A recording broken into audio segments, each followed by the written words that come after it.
En avril 2019, une photographie a traversé la planète en quelques heures. Un anneau de feu orange, suspendu dans le noir absolu.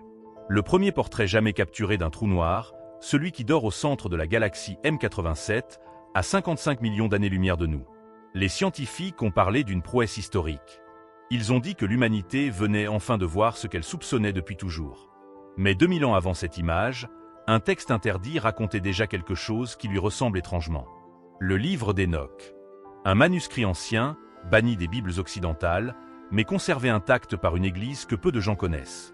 Et si une lecture attentive de ce texte pointait, bien avant Einstein, vers ces mêmes structures cosmiques, vers des ouvertures placées au cœur de chaque galaxie, non pas comme des accidents de la physique, mais comme des passages voulus, construits, antérieurs aux étoiles elles-mêmes.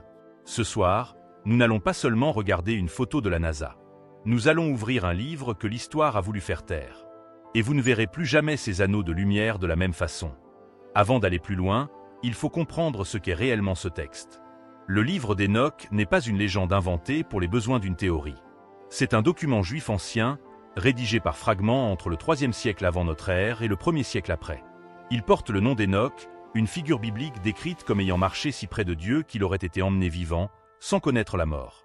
Pendant des siècles, ce texte a circulé dans les communautés juives et chrétiennes primitives. Certains pères de l'Église le citaient avec respect. Puis, en 364 après Jésus-Christ, le concile de Laodicée l'a écarté du canon officiel.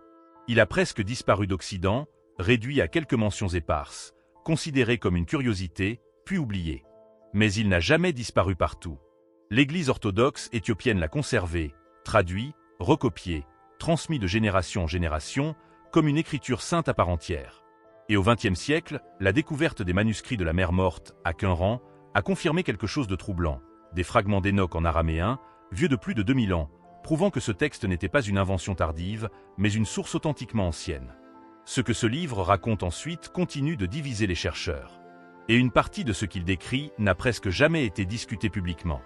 Dans sa section la plus étrange, connue sous le nom de livre astronomique, Hénoch décrit la création du ciel par étapes précises. Les chapitres 72 à 82 détaillent un ordre méthodique.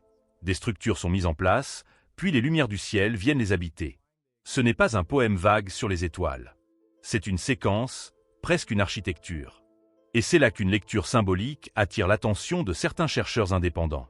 Le texte évoque des ouvertures, des points précis situés aux extrémités de l'ordre céleste, un par système, un par ensemble organisé d'astres. Une interprétation possible y voit une description archaïque de ce que nous appelons aujourd'hui un trou noir supermassif. Cette structure que l'astronomie moderne retrouve, avec une régularité troublante, au centre de presque chaque grande galaxie.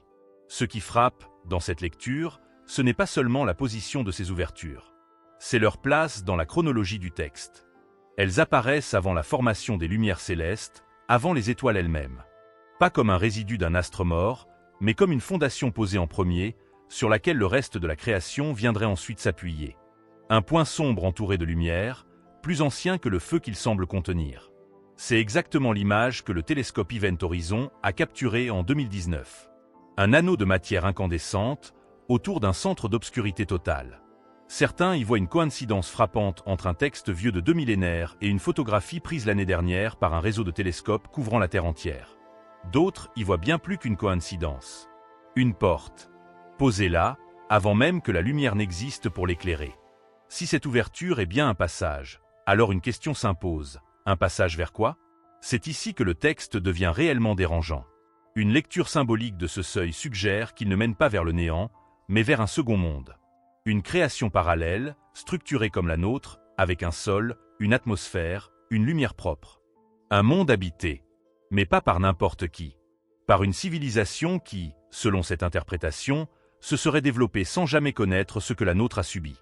Pour comprendre ce que cela signifie vraiment, il faut revenir à un autre passage d'Hénoch, celui-là bien réel et largement documenté. Les chapitres 6 à 8, qui racontent la chute des veilleurs. Ces êtres, dit le texte, sont descendus parmi les hommes et leur ont enseigné ce qu'ils ne devaient jamais savoir. Azazel leur a appris à forger le métal, à fabriquer des épées, des boucliers, des armes de guerre. D'autres leur ont enseigné la manipulation, les enchantements, l'art de contrôler les esprits. Ce moment, dans le récit, marque une rupture. Avant, rien de tout cela n'existait. Après, plus rien ne serait jamais comme avant. Une lecture spéculative de la seconde création part de cette rupture, et l'inverse. Et si ce second monde, de l'autre côté du seuil, avait simplement continué sans elle, un monde qui n'aurait jamais reçu ce savoir de la lame et du contrôle. Un monde qui, par conséquent, n'aurait jamais eu besoin d'inventer ce que ce savoir rend nécessaire ensuite. La peur de l'autre, la rareté, et donc la serrure sur la porte. Pas de verrou. Pas parce que ce monde serait primitif, mais parce qu'il n'aurait jamais eu de raison d'en avoir un. Un détail. Presque anodin. Et pourtant, il dit tout. Jusqu'ici, tout ce que nous avons exploré appartient au monde du texte, à une lecture ancienne et symbolique. Mais voici où l'histoire quitte le terrain de l'interprétation pour rejoindre celui des faits vérifiables. Et c'est précisément là que la coïncidence devient difficile à ignorer. En avril 2019, le télescope Event Horizon, un réseau de radiotélescopes répartis sur toute la surface de la Terre et fonctionnant comme un seul instrument géant, a capté la toute première image directe d'un trou noir. Sa cible, M87, un trou noir supermassif de plusieurs milliards de fois la masse de notre Soleil. L'image montrait exactement ce qu'une lecture du texte ancien laissait imaginer. Un anneau de lumière incandescente encerclant un centre d'obscurité totale. 3 ans plus tard, en 2022, le même réseau de télescopes a braqué ses instruments vers le cœur de notre propre galaxie. Il a capturé Sagittaire à astérisque, le trou noir supermassif logé au centre de la Voie lactée, à 26 000 années-lumière de la Terre. Même structure, même anneau, même obscurité au centre. Exactement à l'endroit où le texte ancien plaçait ce genre de seuil, au point de convergence de chaque système organisé d'étoiles. Mais il y a plus troublant encore. En 1974, le physicien Stephen Hawking a formulé ce que l'on appelle aujourd'hui le paradoxe de l'information. Un trou noir, selon ses calculs, finit lentement par s'évaporer. Et si tout ce qu'il a englouti disparaît avec lui, alors l'information elle-même serait détruite, ce que les lois fondamentales de la physique interdisent formellement. Ce paradoxe n'a, à ce jour, aucune solution pleinement acceptée. Mais l'hypothèse la plus sérieuse parmi les physiciens théoriciens est celle-ci. L'information ne serait pas détruite. Elle ressortirait ailleurs. Un texte vieux de 2000 ans semble avoir posé la même question, dans un autre langage. Ce qui franchit le seuil ne disparaît pas. Il arrive quelque part. Si cette lecture du texte est si troublante, une question demeure. Pourquoi n'en avez-vous jamais entendu parler? La réponse ne relève d'aucune théorie du complot.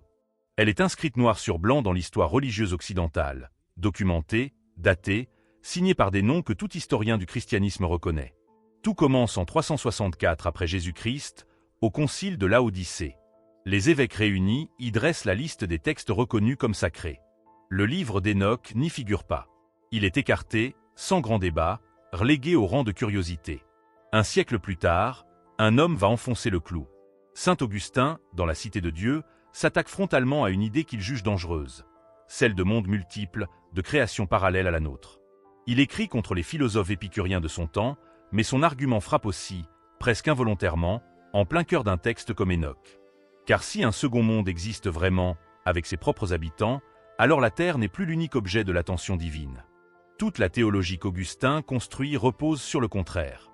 Un peu plus tard, Jérôme, en traduisant la Bible en latin, ira jusqu'à qualifier les visions cosmologiques d'Enoch de simples égarements d'un esprit qui aurait confondu son imagination avec la structure réelle des cieux. Il faudra attendre 1906 pour qu'un chercheur, R.H. Charles, publie la première traduction anglaise complète et moderne du texte. Un travail monumental. Mais un détail, longtemps resté marginal, continue d'intriguer certains lecteurs attentifs. Les passages les plus denses sur la structure des cieux extérieurs y sont étonnamment resserrés, presque expédiés, là où le reste du texte prend le temps de se déployer. Pendant ce temps, à des milliers de kilomètres de Rome, dans les hauteurs d'Éthiopie, des moines continuaient, génération après génération, à recopier le texte dans son intégralité. Sans interruption. Sans concile pour le censurer. Le livre n'a jamais vraiment disparu. Il a seulement cessé d'être écouté par ceux qui avaient le pouvoir de décider ce qui méritait de l'être. Il faut être honnête avec vous, à ce stade. Rien de ce que nous venons de parcourir ne constitue une preuve scientifique. Le livre d'Enoch ne mentionne ni trou noir, ni relativité générale, ni télescope. Ce que nous avons exploré ce soir n'est pas une traduction littérale d'un texte antique. C'est une lecture. Une lecture symbolique, une hypothèse, une façon de superposer un vieux langage religieux à ce que la physique moderne commence tout juste à effleurer. Les textes anciens portent en eux les limites de ceux qui les ont écrits, et plus encore de ceux qui les ont recopiés, siècle après siècle, à travers des langues et des cultures qui ne se ressemblaient pas. on peut y voir ce que l'on cherche à y voir. C'est précisément pour cela que cette lecture reste fascinante et non pas certaine. Mais voici ce qui, malgré tout, résiste à l'explication facile. Un texte rédigé plus de 2000 ans avant qu'un télescope humain ne parvienne à photographier l'invisible décrit une structure faite d'anneaux de lumière autour d'un centre d'obscurité, placé avant les étoiles, à raison d'une par système. Et en 2019, puis en 2022, c'est très exactement l'image que l'humanité a fini par capturer, 2 fois, à 2 endroits différents du ciel. Coïncidence troublante, ou vieille intuition humaine qui aurait, par un chemin que nous ne comprenons pas encore, touché juste? La photographie de M87 dort aujourd'hui dans une archive scientifique à Cambridge. Le manuscrit d'Enoch, lui, continue d'être recopié à la main dans un monastère éthiopien, exactement comme il a été depuis 17 siècles. 2 images du même mystère. L'une prise par nos machines les plus avancées. L'autre, écrite à l'encre, bien avant qu'aucune machine n'existe. Le anneau de feu est toujours là, quelque part au-dessus de nos têtes. Et depuis 2000 ans, quelqu'un avait déjà essayé de nous dire qu'il nous regardait.